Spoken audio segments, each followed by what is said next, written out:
A lot of you guys out there like hybrid damage dealers, and they are back. I'm going to call this the hybrid damage dealer redemption round awakenings, basically. There's a lot of cool stuff, but as you can see, I've been playing around with the OG Aurora Fryevia as well as Fryevia, so let's get into it for you guys here. First, we're going to talk about is Kurasame. Kurasame's gotten a lot of stuff. Basically, a lot of the hybrid damage dealers with this run of awakening abilities and latent ability upgrades allows them to become much more easy to build, as well as giving them the necessary little bit of oomph to put them back into the limelight of the meta, basically up there, usable and doing way more damage than before for you guys, especially with how easier they are to build. So let's go down here. This is Kurasame. As we can see, first of all, instant health freeze here. When you max this one out, it's going to enable Zekken Twilight Rain, as well as triple Zekken here for 3 turns, as well as being a 100% Ice Imperil for 3 turns as well. This is going to be okay for him. Remember, Zekken Twilight Rain was one of his better damage dealing skills for a little bit. It's going to be his big skill that you're going to be using until you unlock his other skills down the road here with his limit burst, as well as other cooldown skills. That's going to be pretty cool for you guys there, but really this is the ability to get that 100% Imperil up, as well as re-unlock your triple cast if you need to with instant hell freeze here. This used to be his weird one where it was like 100% Imperil and then it would go down over time. Now that's not going to go down over time. It's just going to be that 100% Imperil forever there, as well as unlocking that triple cast. The next one is Cloudless Rain, as well as Freezing Showers. These two you can safely skip. These are just going to become his little bit of a PvP oriented stuff, where it's got the Confusion Disease and Sleep and Petrify chain frame family of disorder here. And you don't really use these in player versus monster and trial fights and stuff of that nature. You can usually use these in the arena, but you can skip these ones if you don't want to enhance them, although they are very cheap to enhance here. 120,000 crystals, not even using tier 4 crysts here. But if you want to save up your lower tier crysts, go ahead. They are healing in green, but that's going to be up to your discretion here. Now Sudden Downpour is one that you definitely need to do.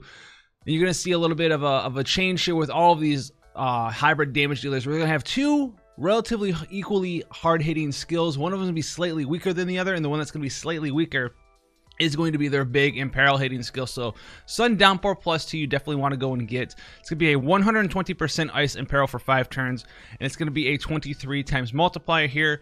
Absolute Mirror of Equity Chaining Frame Family is what it's going to end up as. This used to be a quick hit skill, but it goes to Absolute Mirror of Equity, so that's another reason for you guys to change that up, due to a lot of you guys out there not liking quick hit at all. And it's going to be 120% Ice Imperil. Huge deal. And this modifier is actually going to go up a little bit, up to I think a 20 or 30 times multiplier at the end of the day once we get through some of these other ability awakenings. We have Definitive Command, which is something that you can skip if you want to.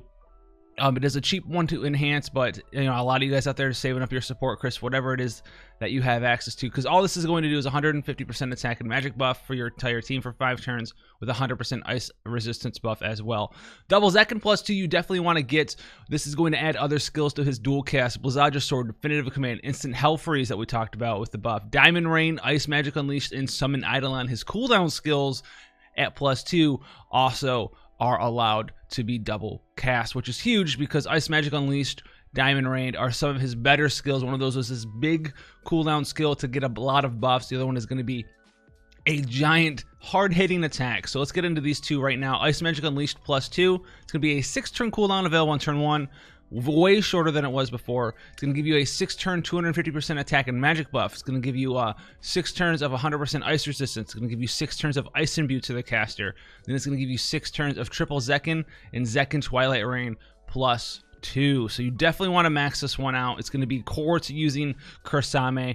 And then next one here, Diamond Rain +2. It's going to go from a 5-turn cooldown all the way down to a 4-turn cooldown, from the +1 to the +2 here.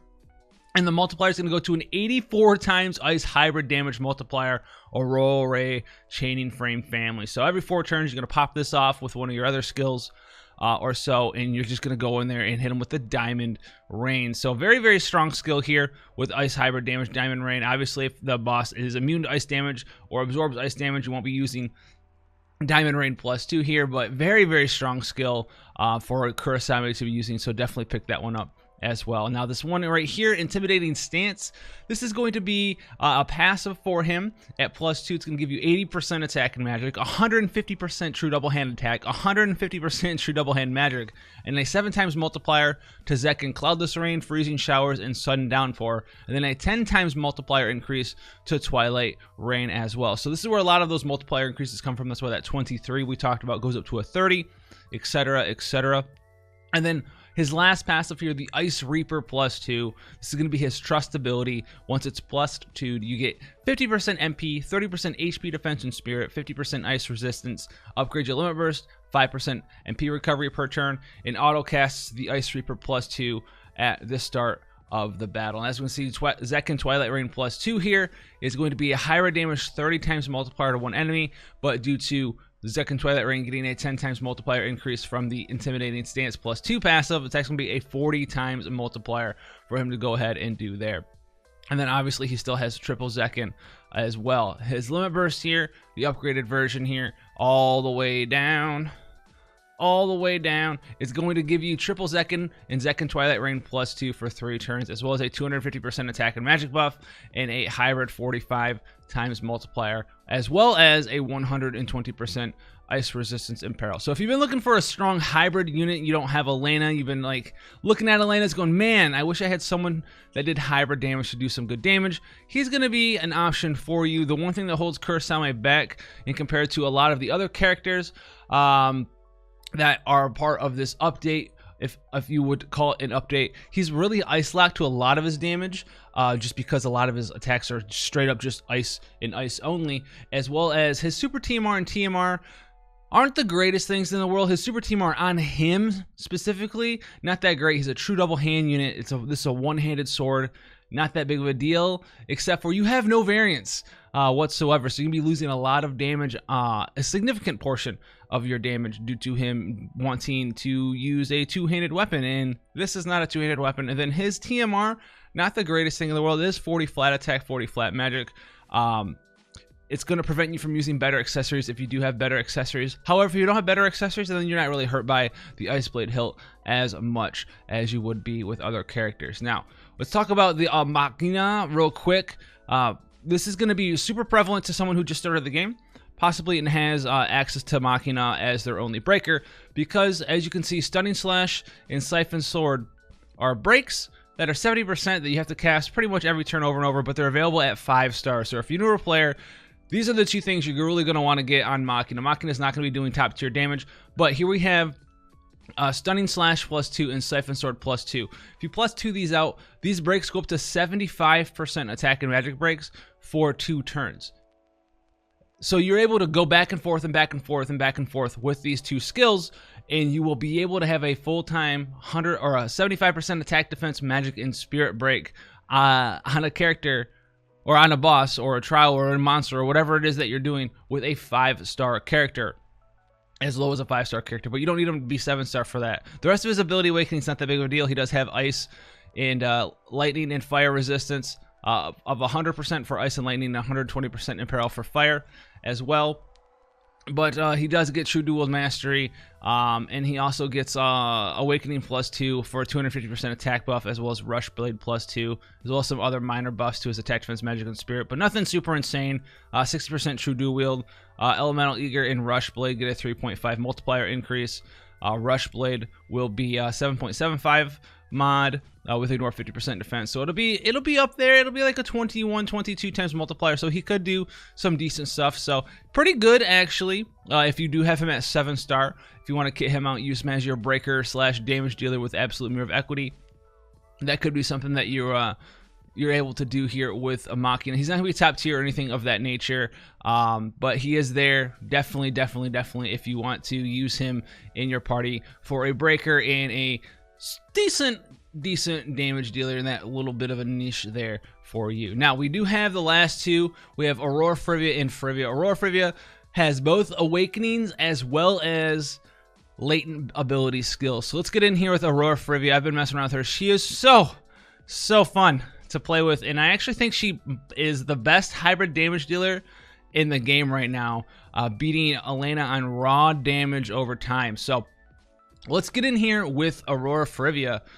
We have Aurora Fryevia, Flash Brilliance +2. This is actually going to be her main damage dealing skill, even though it doesn't look like it, because it's only a hybrid 15 times multiplier to one enemy. Recover 75 MP to the caster. So keep that one in mind, that you're definitely going to want to enhance this skill. You're definitely going to want, I'm going to tell you right now, to enhance all of these skills on Aurora Fryevia. So she's going to be moderately expensive to enhance, but so worth it. All right, so Flash Brilliance +2, definitely pick that up. Light Streak +2, this is her Trust Ability.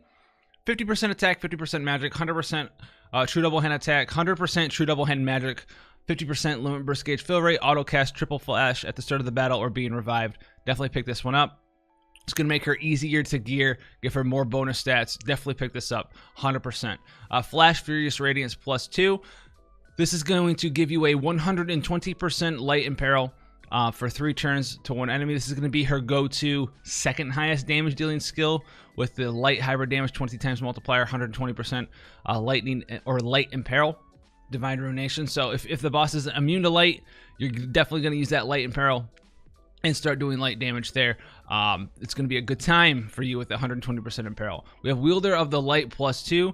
This is just going to be attack, defense, magic, spirit, HP, and MP +50%, light resist +50%, 6 times mod boost to Aurora Storm, and recover 5% MP. So we're getting the raw stat bonus for all of her stats, 50% right there. Definitely pick that up. Daybringer +2.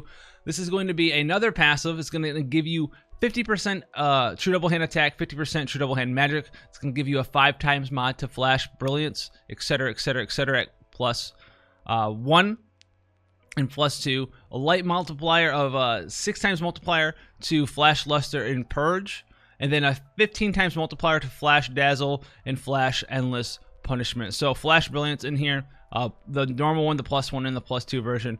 That's going to be where one of those 5 times mods comes in to play here. It's going to bump that up to a 20 times multiplier for right now. But we're not done yet. We have Double Flash +2, which is going to add some skills to her double cast, which is very important because it's going to add very important things such as Gift of Daylight and First Light to her double cast. Right now, at the start, you really couldn't dual cast this stuff, but all of these will get added to her dual cast. This is going to allow her to turn 1 Gift of Daylight and then actually cast a very important skill that she doesn't even have access to yet, because it's a brand new ability skill, or ability awakening skill. It's not an ability awakening skill, it's a latent ability skill that we'll get to. A brand new one that really amps up her power. Now, so definitely pick up Double Flash +2. Now here's Gift of Daylight. 4 turn cooldown now available on turn 1 instead of a 5 turn cooldown. It's going to give you 4 turns of triple flash, a 250% attack and magic buff, as well as recover your HP and MP to 100%. This is very important because this is what actually kind of differentiates her from Elena. Whereas Elena needs to, use her limit burst, etc., to get those multiplier increases.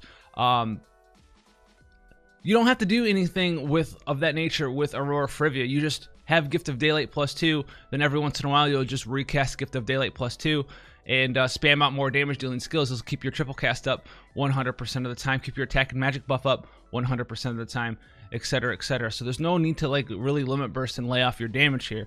We also have First Light +2, which is going to be a 65 times multiplier, light hybrid damage to all enemies. This is the only skill that I don't really understand. This is going to probably be the only skill that you don't really need to level up, because I don't think you ever actually need to use First Light, due to the fact that this looks pretty hard hitting, 65 times multiplier. The only time you would ever use this skill is if her latent ability falls off because you die, due to the fact that you can't triple cast this skill, you can only double cast this skill, and you can't double cast this skill twice. You have to double cast one of the other skills in this skill as well. And it's just not as much damage, and we'll get to that in a minute. We'll come back up and tell you exactly why that's not much damage, because I want to go over the EP skill first for you guys here. As you can see here, triple flash here, 3 times. GG, Radiant Might. This is going to be the one skill. Now, her 2 latent abilities, Aurora's Bond and Flash Radiant Might. Aurora's Bond, I have these both maxed out. Definitely 100%, you need to max them all the way out with your Awakening skill, your latent abilities. It gives you 30% defense, 30% spirit, 20% HP, 50% human killer, 50% demon killer, 50% true double hand attack, 50% true double hand magic. If you don't max it out, you're not going to get that true double hand attack, you're not going to get that true double hand magic. You definitely do want to have that. Now, her other skill here, Flash Radiant Might, you also need to definitely max out, because it gives you bonus multipliers to a lot of your stuff. So it's going to be a skill that you activate. It's going to be very expensive, 200 MP. It's going to do 100% light and peril for 5 turns to all enemies, a 10 times multiplier increase to Aurora Storm, Flash Furious Radiance, Flash Furious Radiance +1 and +2. 20 times multiplier to Flash Brilliance. Now remember, that was already a 20 times multiplier, so now it goes up to a 40 times multiplier, whereas Furious Radiance would be like a 35 times multiplier. Then it's going to have 15 times multiplier to First Light, +1 and +2. So First Light will go up to an 80 times multiplier, right? 65, 70, 80, say it together with me. And then Flash Brilliance will be a 40 times multiplier. So the weird thing here is that Flash Brilliance triple cast is 40 times 3, so 120. Whereas First Light plus one other skill, Flash Brilliance, is going to be 80 plus 40, so another 120. So dual casting First Light plus something else using your cooldown skill doesn't actually net you any additional damage, which is really funny.